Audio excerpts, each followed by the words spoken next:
एक महात्मा जी देश भ्रमण को निकले थे। महात्मा जी बद्धे विद्वान और दूरदर्शी थे। साथ में रामदास नाम का उनका एक शिष्य भी था। एक दिन गुरु और शिष्य दोनों भ्रमण करते करते एक नगरी में पहुंचे। दोनों ने नगर के बाहर ही एक मंदिर के नजदीक अपना डेरा डाल लिया। अब गुरुजी ने रामदास को एक ढेला देकर कहा, जा बेटा, नगर से खाने पीने की सामग्री खरीद ला। इतना पैसा देखकर रामदास ने कहा कि इतने कम पैसों में खाने पीने की भला क्या सामग्री आएगी? लेकिन उनके पास और पैसे थे ही नहीं। तब गुरुजी ने कहा कि इसमें जो आ जाए वही खरीद ला। शिष्य बाजार से लौटा तो उधर से बोरा भर सामान खरीद कर लौटा। इतने कम पैसों में इतना सामान कैसे आ गया? गुरुजी, इस नगरी का नाम अंधेर नगरी है और यहाँ के राजा का नाम चौपट है। यहाँ हर सामान एक ही भाव बिकता है, चाहे सोना हो या मिट्टी। हर दुकान पर लिखा है टका सेर भाजी, टका सेर खाजा, अंधेर नगरी चौपट राजा। इसीलिए एक ढेले में ही इतना सामान आ गया। उस रात गुरु जी को नींद नहीं आ रही थी।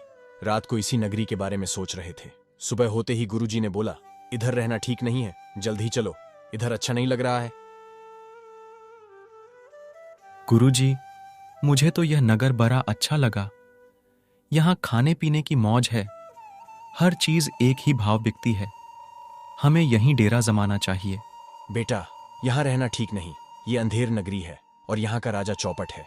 यहाँ हर चीज एक समान भाव से बिकती है। मतलब यहाँ सच और झूठ भी एक बराबर माना जाता होगा। यहाँ कभी भी मुसीबत आ सकती है, इसलिए यहाँ से चलो। मगर शिष्य को गुरु की यह सलाह अच्छी नहीं लगी। वो बोला, गुरुजी, इससे अच्छी जगह कहाँ मिलेगी? यहाँ जो चाहे वह खाओ पियो, सब एक ही भाव में। मैं तो अब यहाँ से कहीं नहीं जाऊंगा।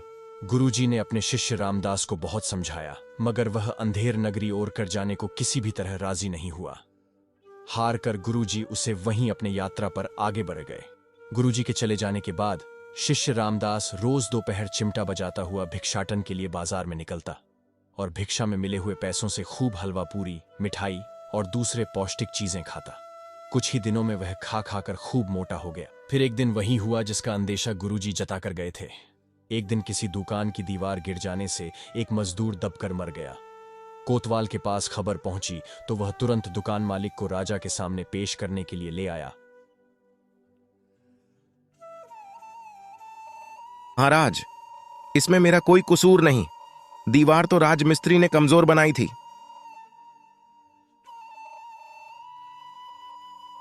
राजा ने तुरंत राजमिस्त्री को बुलवाया। राजमिस्त्री हाथ आगे बढ़ाया और बोला, अन्नदाता, लगता है मजदूर ने गाड़े में पानी ज्यादा मिलाया था, इसीलिए दीवार कमजोर बनी।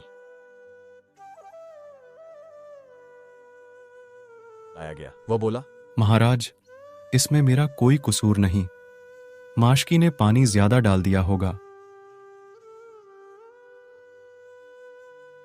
महाराज, इसमें मेरा कोई कसूर नहीं। जिस समय मैं गारे में पानी डाल रहा था, उसी समय रामदास नाम का एक बाबा चिमटा बजाता हुआ वहां से गुजरा, जिससे मेरा ध्यान बंट गया और गारे में पानी ज्यादा हो गया। उस बेचारे को कोई ऐसी बात न सूझी कि जिसे कहकर अपना दोष किसी और पर डाल देता। वह अंधेर नगरी के तौर तरीकों से अच्छी तरह वाकिफ न था। लिहाजा राजा ने कहा कि असली कसूरवार वही है और उसे सरेआम फांसी पर लटकाए जाने की सजा सुना दी। सिपाही जब उसे फांसी पर ले गए तो वह रोने चिल्लाने लगा। अब उसे गुरुजी और उनकी कही बात याद आने लगी। हाय, मैंने गुरुजी का कहना नहीं माना। हाय गुरुजी, कहाँ हो? बचाओ, बचाओ। दैवीय प्रेरणा से गुरुजी भी उस दिन रास्ता भटक कर वापस अंधेर नगरी में ही आ चुके थे। उन्हें जब पता चला कि उनके शिष्य को फांसी पर चढ़ाने ले जाया जा रहा है तो बेचारे भागे भागे फांसी स्थल पर चले आए। फांसी स्थल पर राजा एक ऊंचे से मंच पर अपने मंत्री के साथ बैठा हुआ था। दूसरी ओर तमाम जनता फांसी का तमाशा देखने के लिए जुटी हुई थी। गुरुजी तुरंत वहां पहुंचे जहां राजा बैठा हुआ था। चिल्लाकर बोले,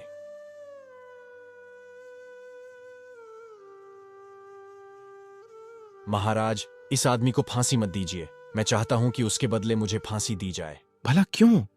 आप इसकी जगह पर क्यों मरना चाहते हैं? ये गूढ़ रहस्य की बात है महाराज, आप जानकर क्या करेंगे? आप तो बस जल्दी से जल्लाद को आदेश दीजिए कि रामदास को हटाए और मुझे फांसी चढ़ाए।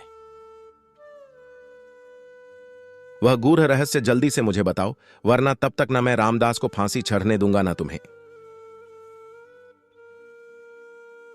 गुरुजी ने फिर राजा को टाल मटोल करने की कोशिश की, लेकिन राजा वह गूढ़ रहस्य जानने की जिद पर आ गया। आखिरकार गुरुजी राजा के पास जाकर धीरे से बोले, महाराज, मैंने अभी अभी ज्योतिष गणना करके यह पता लगाया है कि आज इस समय की घड़ी मरने के लिए बहुत ही शुभ है। आज इस घड़ी में जो मरेगा वह सीधा स्वर्ग जाएगा, इसलिए जल्दी कीजिए, मुझे फांसी चढ़वाइए ताकि मैं सीधा स्वर्ग जा सकूं। समय बीता जा रहा है, कुछ ही मिनट शेष है। इतने गूढ़ रहस्य की बात मुझसे छिपाकर चुपचाप चोरी चोरी स्वर्ग चले जाना चाहते थे। जानते हो, यहां का राजा मैं हूं। स्वर्ग जाने का सबसे पहला अधिकार मेरा है, समझे? अब फांसी तुम नहीं चढ़ोगे, फांसी मैं चढ़ूंगा। महाराज, मैं भी आपके साथ स्वर्ग जाना चाहता हूं। मुझे भी अपने साथ फांसी पर चढ़ाने का आदेश दीजिए। अल्लाद, जल्दी से एक फंदा और लगाओ, कहीं शुभ मुहूर्त बीत न जाए। आनन फानन में एक फंदा और लगाया गया। राजा और मंत्री दोनों सीधे स्वर्ग जाने की लालसा में सबके देखते देखते फांसी पर झूल गए।